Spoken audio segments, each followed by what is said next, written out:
Bienvenidos a la parte 5 de este tutorial, que se trata de estructuras de datos, particularmente matrices. Bueno, ya estuvimos viendo cómo se estructuran los vectores y cómo funcionan y cómo hacen operaciones con vectores. Ahora, las matrices, a diferencia de los vectores, tienen filas y tienen columnas, y es una manera de ordenar conjuntos de datos de un solo tipo de una manera bastante diferente a los vectores.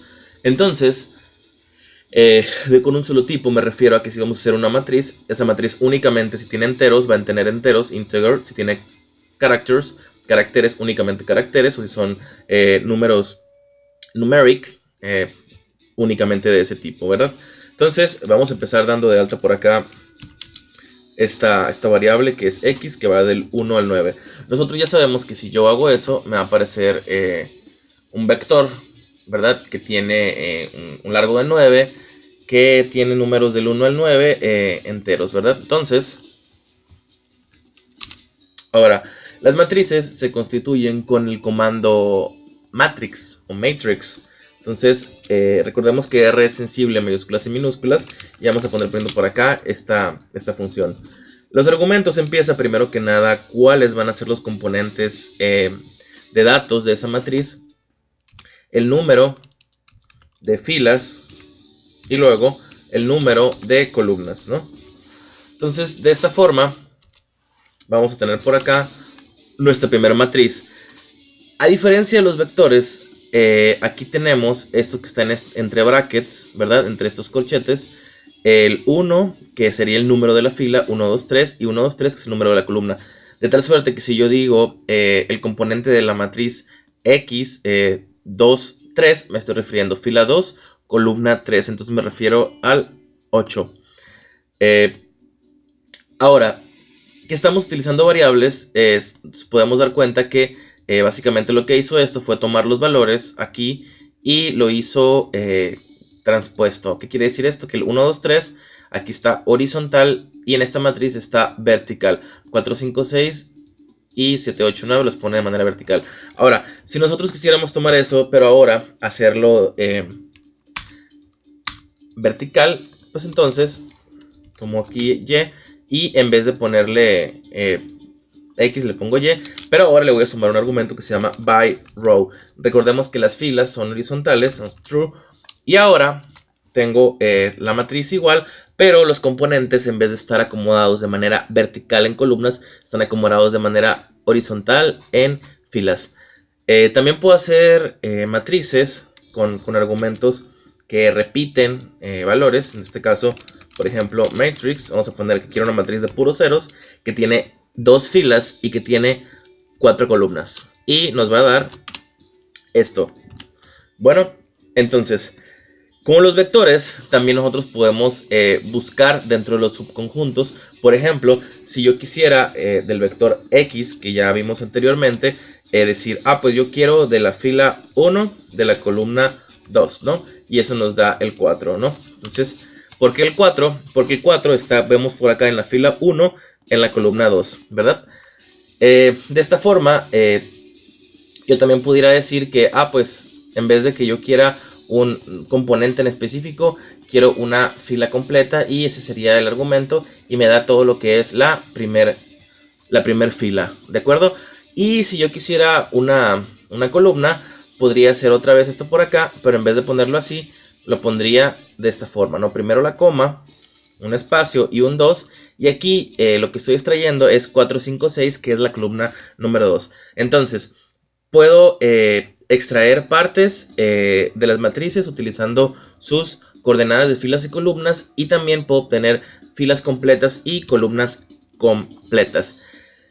También podemos utilizar para obtener de una fila o una columna varios elementos al mismo tiempo. Por ejemplo, de la matriz X, yo voy a decir que quiero de la fila 2 los elementos de la fila 2, ¿verdad?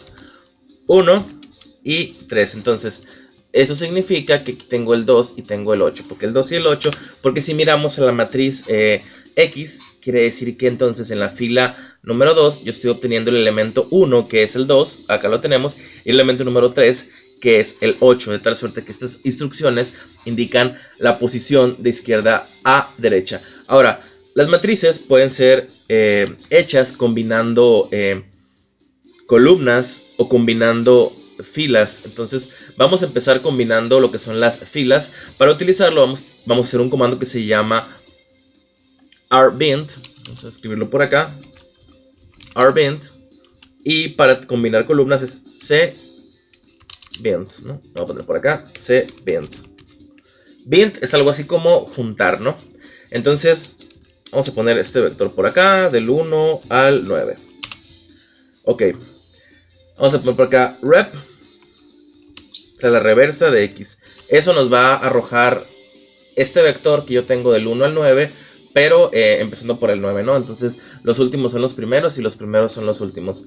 Y si yo tomo rep, tomo 1, 9, entonces voy a tener un vector de repetición que repite el número 1 9 veces, ¿no? Ahora, con esos argumentos que acabo de realizar, yo voy a construir con el comando rbind, combinándolos como filas para hacer una matriz, ¿no? Entonces, vamos a poner por acá. Entonces, rbind va a ser igual a, primero que nada, pues x, después esto que está aquí, que es la reversa de x, y luego la repetición del número 1 9 veces. Ahí estamos. Efectivamente, primero los números naturales del 1 al 9 enteros, posteriormente los mismos números pero al revés, y al final nos da una matriz que contiene esto, el 1 repetido 9 veces. Ahora, esto si quiero yo combinar rows, si yo quiero combinar filas. Ahora, si quiero combinar columnas, me voy a ir para acá y voy a hacer un argumento muy similar, pero ahora se va a llamar cbind. Para utilizar cbind voy a estar combinando los argumentos que tuvimos la vez pasada. Entonces, la columna 1 equivale al vector x. La columna 2 va a equivaler a la reversa de x. Y la columna 3 va a equivaler a la repetición del número 1 9 veces, ¿no? Entonces, a diferencia de rbind, este me está combinando en columnas. Es exactamente lo mismo, pero aquí lo que tenemos son columnas horizontales. ¿Ok?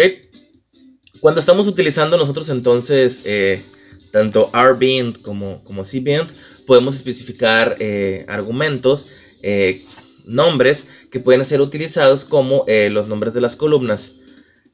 ¿Estamos? Entonces, de esta forma, yo tengo por acá, por ejemplo, si quiero hacer una operación matricial, vamos a hacer suma, resta y multiplicación de las matrices con sus elementos, ¿verdad? Entonces vamos a poner por acá x va a ser de 1 al 9, ¿no? Y y va a ser equivalente al revés, ¿no? De 9 a 1. Entonces, si yo pongo por acá x va a ser igual entonces a matrix de x 3, 3. O sea, quiere decir que con el vector x voy a construir una matriz que tenga 3 filas y que tenga 3 columnas, ¿no? Aquí la podemos ver. Y ahora, pues voy a hacer lo mismo, pero para la y. Voy a poner y. Y pues ahí lo tenemos, ¿no? Entonces, entre estas dos matrices voy a estar haciendo operaciones. ¿A qué me refiero con operaciones? A que de igual forma como estuvimos haciendo operaciones de vectores, yo puedo hacer operaciones entre matrices. Tenemos la suma, ok.